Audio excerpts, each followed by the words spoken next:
Alrighty. Hello everybody. This is Kirusha here, and now, before we begin, let us give a brief little review. In the last part, a number of events have happened.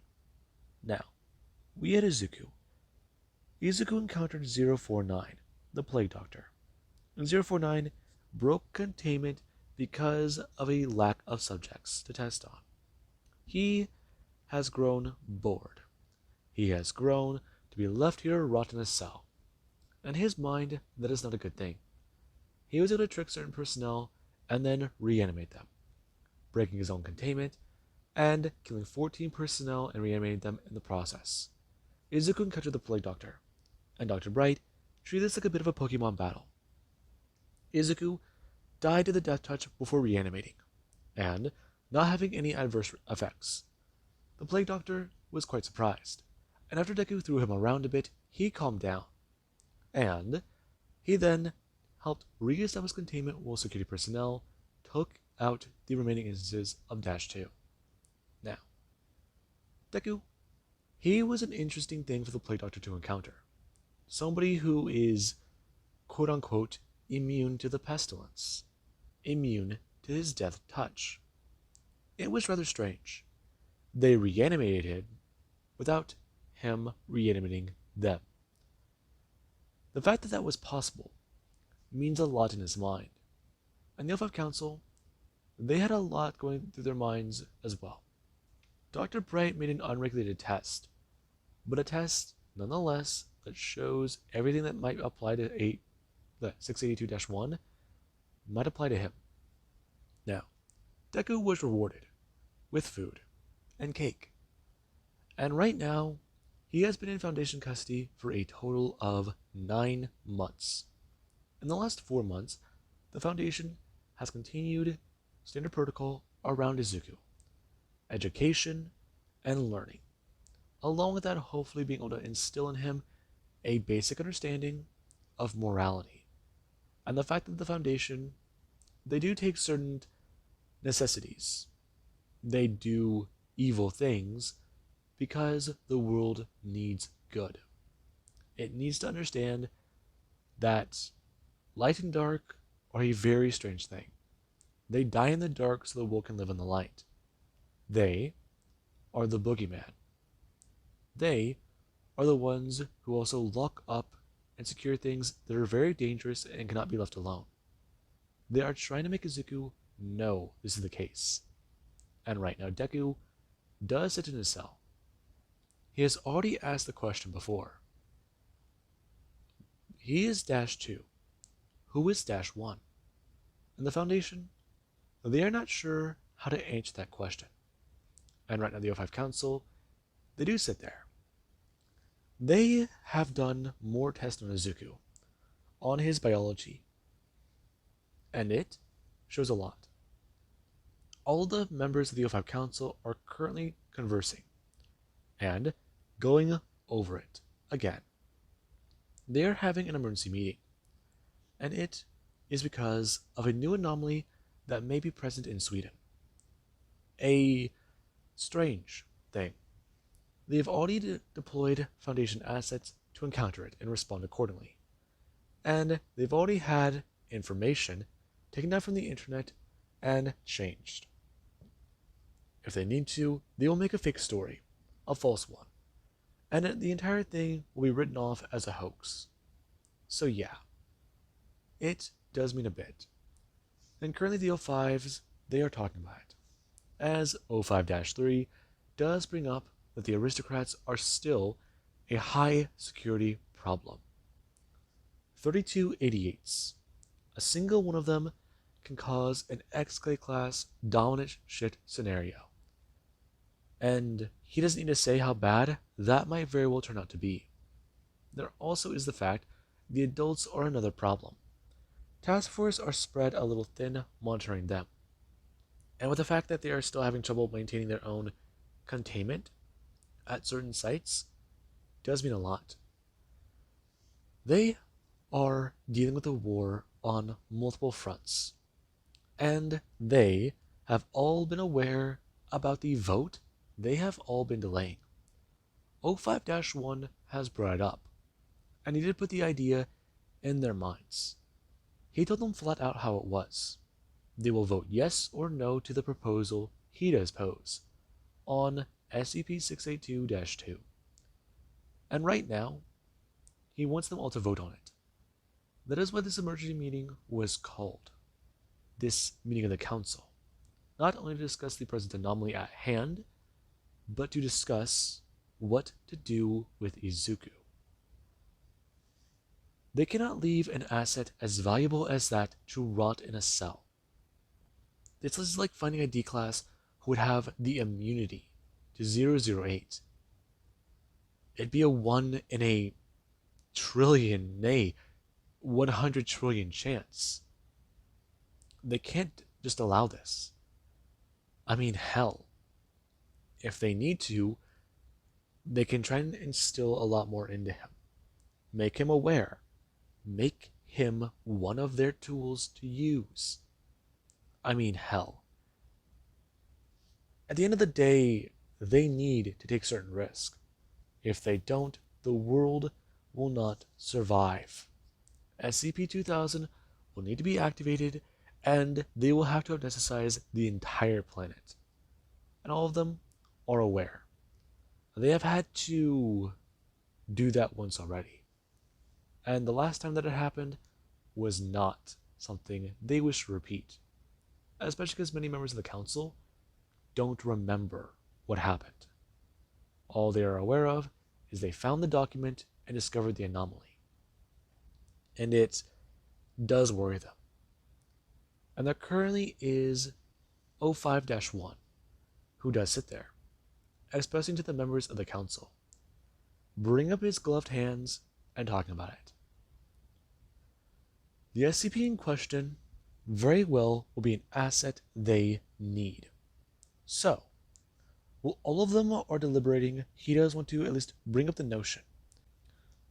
The reptile's child is an asset they will need to utilize in order to neutralize widespread anomalies.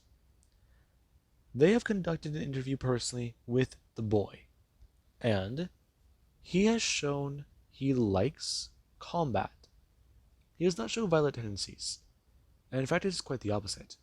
Combat calms him down.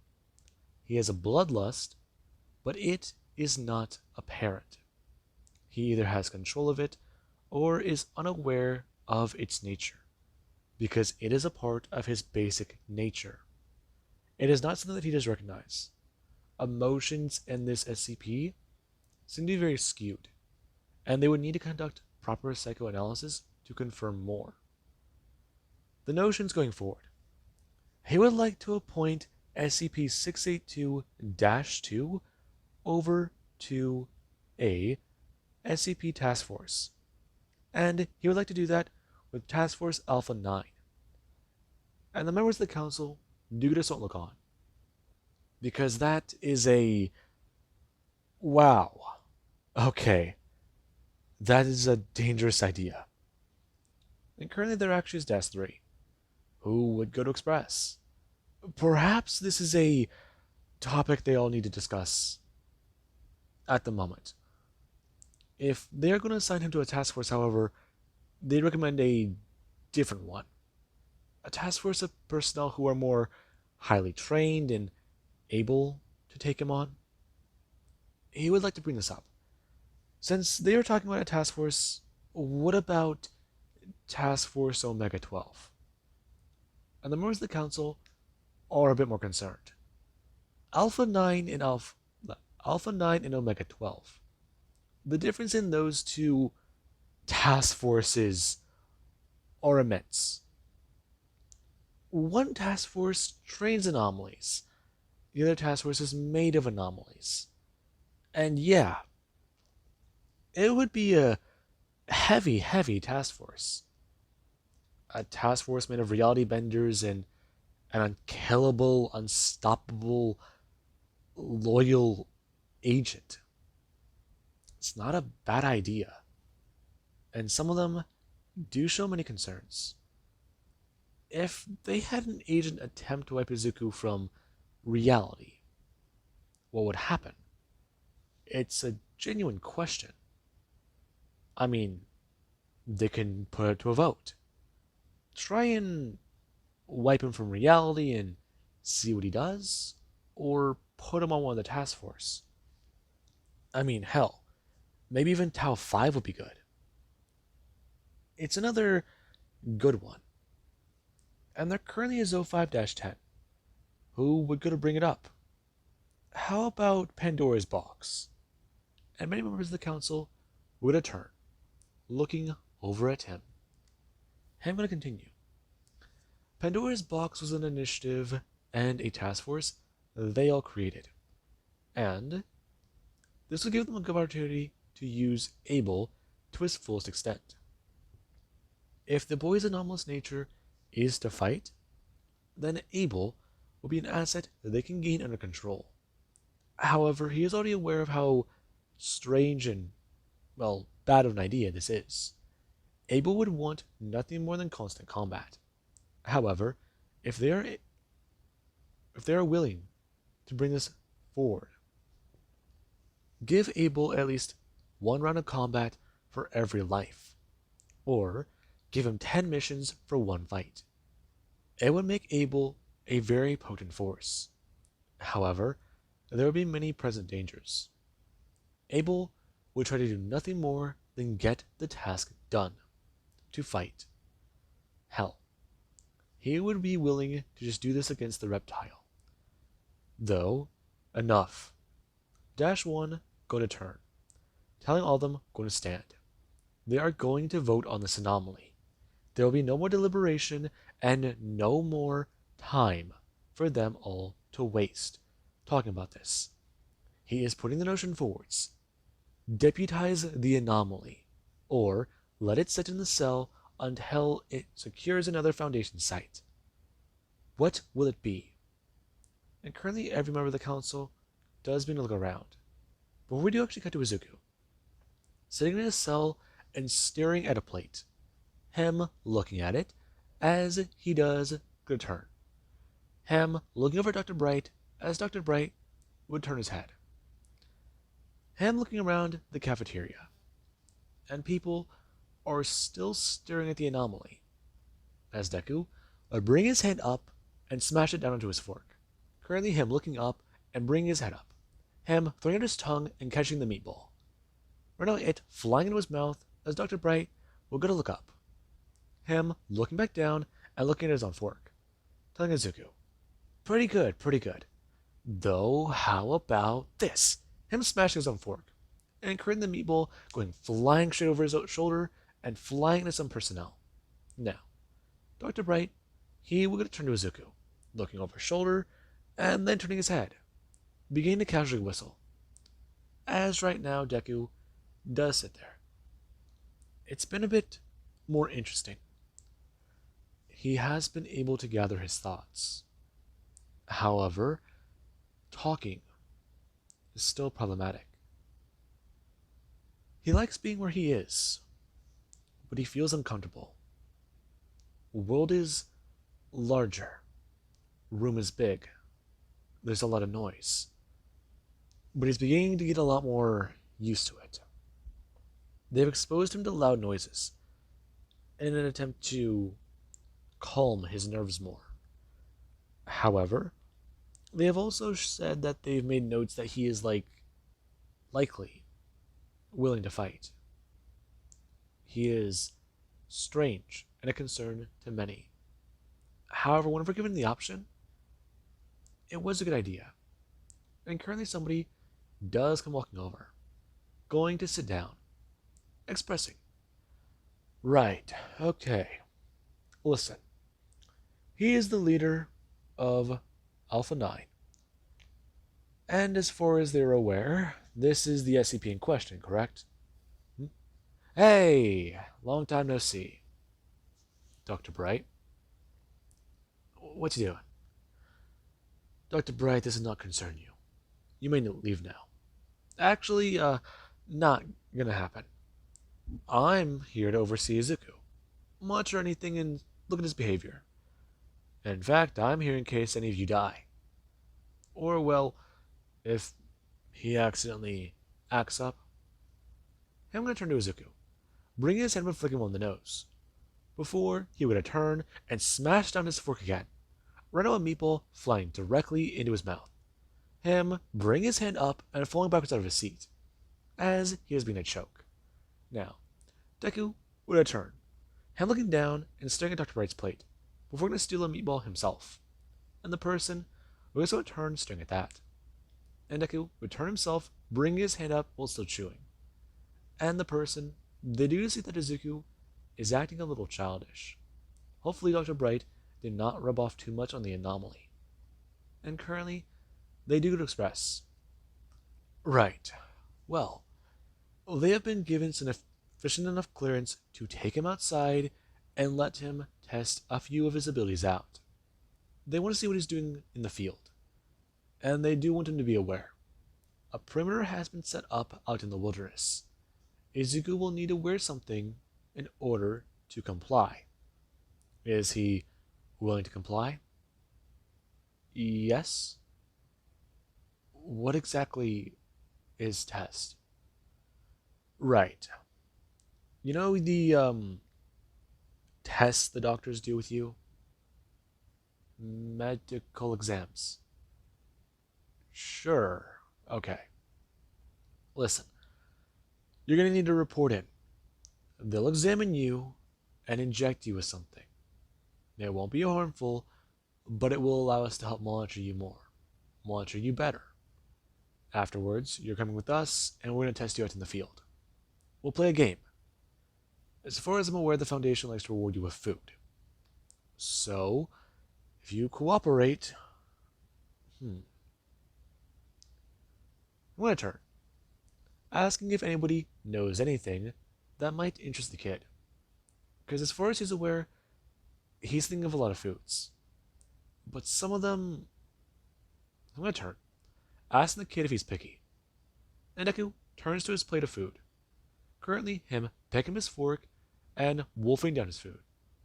And I have one dipping to watch Isuku basically inhale a plate of spaghetti before turning and looking over, as Dr. Bright does lay there. Death by asphyxiation, choking on a meatball. Now, currently Isuku does this on Steron, and personnel, they do begin the process of trying to get Dr. Bright reanimated.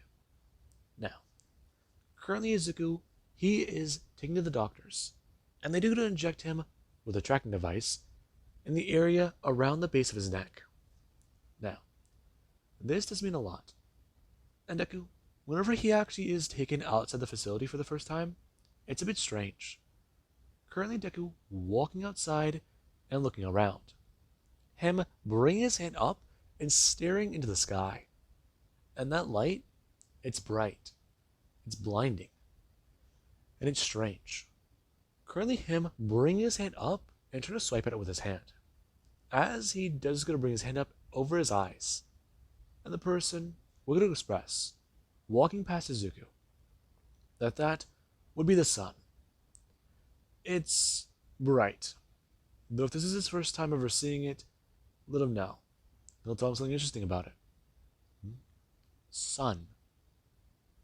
Heard of it. Can touch? No. Too far away.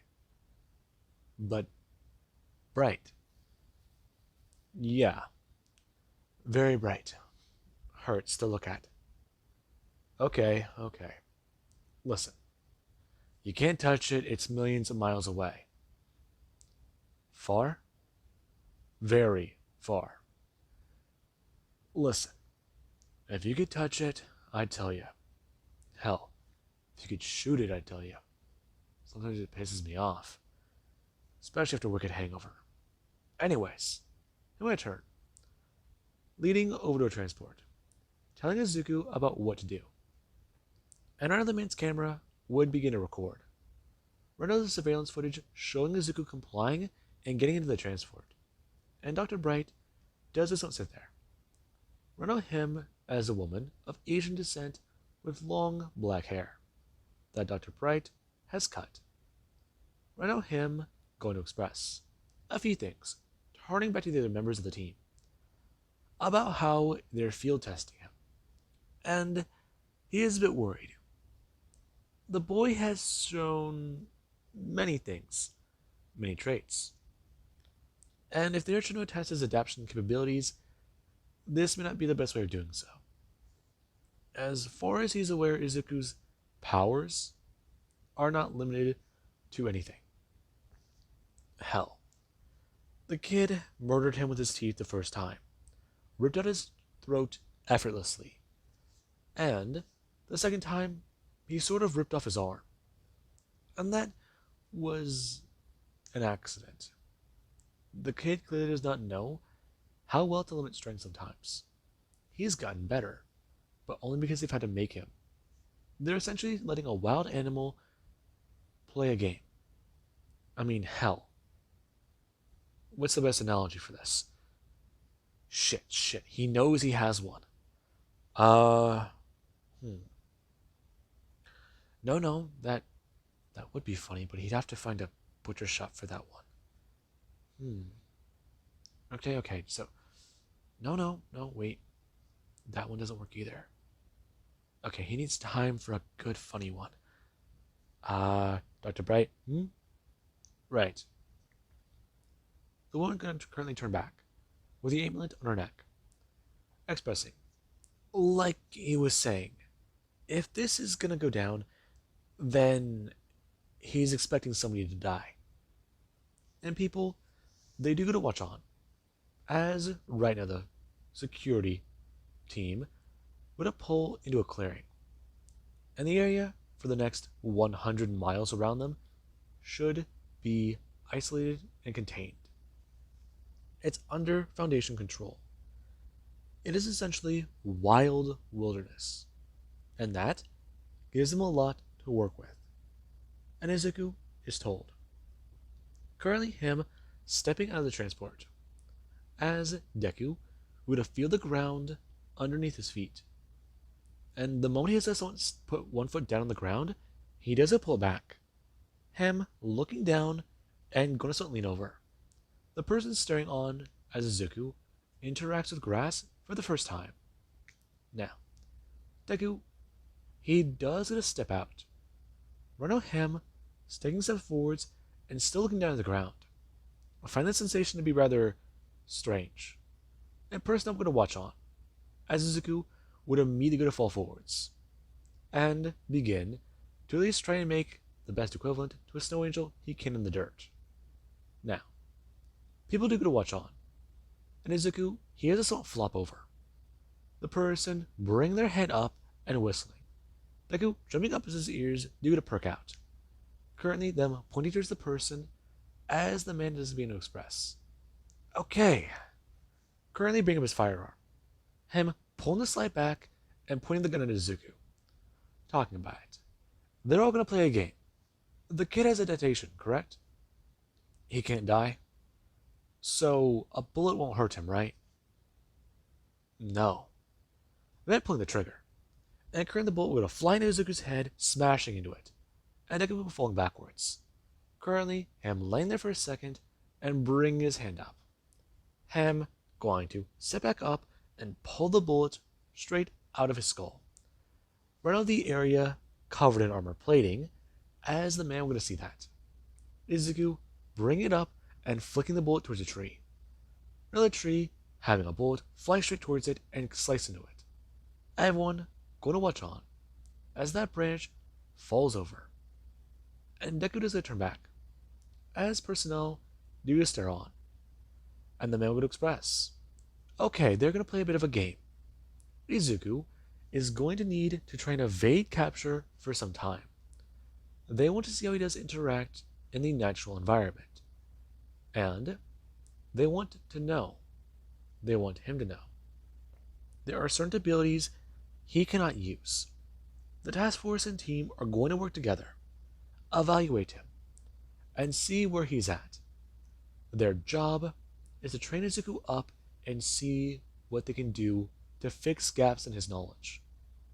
Right now, that's what this is.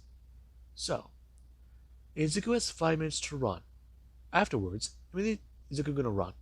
Currently him turning and bolting on all fours as they do begin to see that Izuku is beginning to undergo certain adaptations. And the man would yell out, "They're coming for him in 5 minutes!" Now, currently Izuku does mean to sprint through the forest. Him having some fun. Right now it's a new thing. Outside in the wild. And Deku, he does like this. As currently over at the nearest Foundation site, there is a team monitoring Izuku's vital signs. They're monitoring everything. And currently they do have his global position up on the map, along with even having comms for the task force up and running. Izuku does not have comms, the only thing they did not provide him with. He is going to fight teams of people and see exactly what they can do. The entire team this time around does consist of a large number of personnel. So, Team A, B, C, and D. What can they do? How will they interact? And how will Izuku exactly react to all this? This is the biggest test they are conducting so far. Not intelligence, but of practicality and methods. Izuku cannot kill. That was the one guideline they informed him of prior. He cannot break bones. He is only able to perform takedowns. And the fact that they had to explain this to him, it does make certain people stand a little on edge. Members of the task force are used to dealing with things like this. They're used to dealing with a lot of crazy shit. And if some people can actually show what they can do against Izuku, they will show they belong to other task forces. They have the right to get on many different teams, show their own expertise. These are the best of the best. That currently being on the mind of the leader of the small squad walking through the woods. Currently, him holding onto his weapon and looking around. Just a little bit more intrigued. There is going to be a time limit, but the kid may not have heard them explain that. So, if they encounter him, they've got to tell him. Because right now, if he does not comply, no, he'll comply. He'll definitely comply. That going through the person's mind. Them hearing a sound entering their head. Looking and seeing nothing. Though, that's not good. Ramirez, what's up? Was that just me? Or... No, I heard it too. Good. Williams, I didn't hear anything. Listen, I think I saw something over there though. What was it? Not sure. Though, the area. Is it clear of everything? No, it isn't. There might still be wild animals. Okay. No, it's... Hang on. Currently them breaking away from the group, walking over with their weapon up, and they would express, looking down at the tracks. Deer. Them turning and calling it out. And the group, they do have a bit more of that tension move away, as the other area is inspected. However, they just see the 4 sets of prints, along with what looks like the possibility of a tail battering against the ground. It's the only other thing that those marks behind it could be. And that, it does get to the group's mind. Currently them making their way through the clearing. As Deku currently is going to sit on a branch above, with a lot going through his head. Right now him hanging from the tree with a more slender tail, along with his body beginning to at least have a thinner and thinner build. Izuku trying to think about what to do. No killing. No ripping apart. No breaking. No crunchy crunch. Hard to think about and do. Other enemies, easy. More, no. Easier to hurt. Easier to kill. Didn't have to restrain. didn't have to restrain self. Proper sentence. Yes, correct mind state. It passed in his mind. Izuku, he wants to head in there and attack. However, restraint. A new obstacle he's never encountered. One of the battlefield.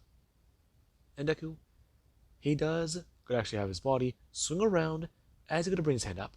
Him clawing to a tree and turning, leaping to another one. And the group, they are continuously moving. And Deku, he does begin an adaptation within his own body. Some of the anomalies he's had to fight have been dangerous, and some, they have certainly been something. Currently Deku worrying his tail up and having it rest on his shoulder. As Deku, when he goes to land on a branch, he does go to actually fall down. Currently, him makes his way down to the ground floor, and the group, they're still conducting a search on the area. And there actually is Isuku, who does begin to head in. And we do currently have body cam footage. But right now somebody, they do just don't sit there. Them stepping forwards with their gun up, as currently the camera does begin to shake wildly, along with even the fact that a scream is heard. And Isuku, he may grab the person and went off running. Right now him dropping them into a stream as their equipment is messed up. And the person, they do just don't turn. Them looking around and going to stand up. Currently them going to grab their sidearm as there actually is where a dart is flying through the air. It smashes into the gun as the gun does not fall from the person's hand. Right now a second dart flying out and stabbing the directly into the arm. And the person, they're a lot more surprised. Currently them bringing their hand up and grabbing the needle. However, the moment they grab the needle, it does make their fingers feel numb. Them ripping it out of their arm and holding this up as a weapon. Currently them pulling their sidearm and bringing the weapon up, going away for a minute. However, the person, when they do try to actually bring their finger out, they find that their finger is numb, and it is closed. And currently that is not good. Them flipping the gun in their grip and using their little finger to hold it and trying to think about what to do. Currently them pulling the trigger and aiming.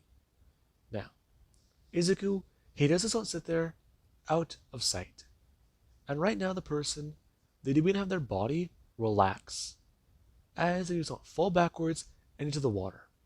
Deku coming back in and saving the personnel from drowning. Now, the team, they're not sure what to do. And Deku does begin to show proficiency by picking them off one by one. A tactic. There is even the fact that for another team, he does begin to show intelligence. A lot more skill. The first team, when people tried to reel back in, Deku reeled back in with his vocal box sounding like another person.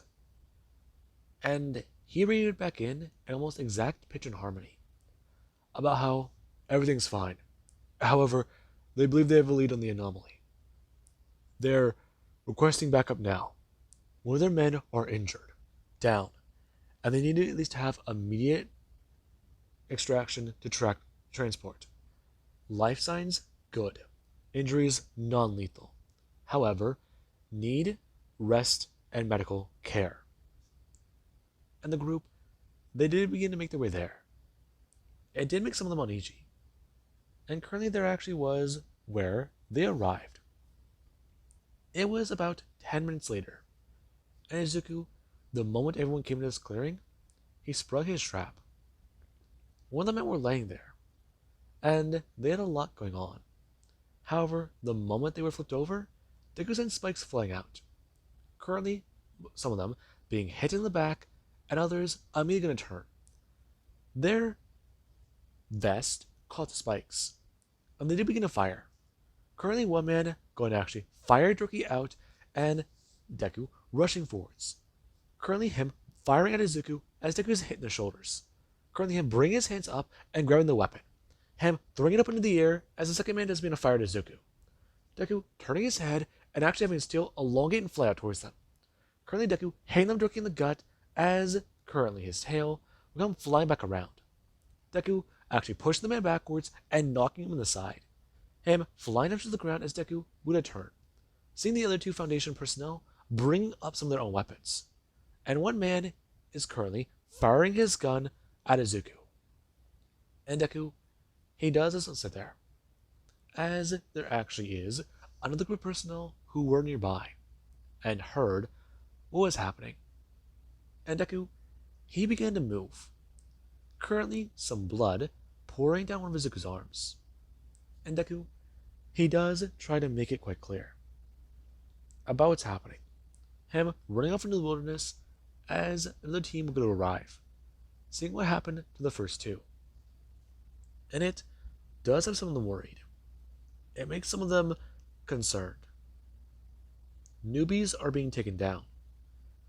People who are still yet to be experienced. But one of these guys here was a veteran. One of them had proper experience. Okay. So they're going to have to deal with this anomaly like an actual threat. Proper intelligence, proper skill. Though it does concern them. Currently, they're going to walk over, bringing their hand down and using a glove to pull out a needle from one of their allies. As currently a man who does have it stuck in his vest, he doesn't stare down at the one in his hand. It's making his skin numb. And it is a problem. This thing has the ability to make paralytic agents. Hell, 682 can fucking adapt to absorb radiation. So this is something. Adapting to the fight. Gave it rules, and it followed. Huh. Right. That's on some of their minds. And currently the squad are being given orders. Tell the SCP that time has been extended. Fact is, they want to actually have a serious test. Right now, use lethal force. It would not matter to the SCP anyways. They cannot kill it. Show it what their squad can really do. This is supposed to be training, not a game to the SCP. And currently that does go through some of their minds. As with that being said, I do hope you guys enjoyed, and have an amazing day. I'll catch you guys in the next part.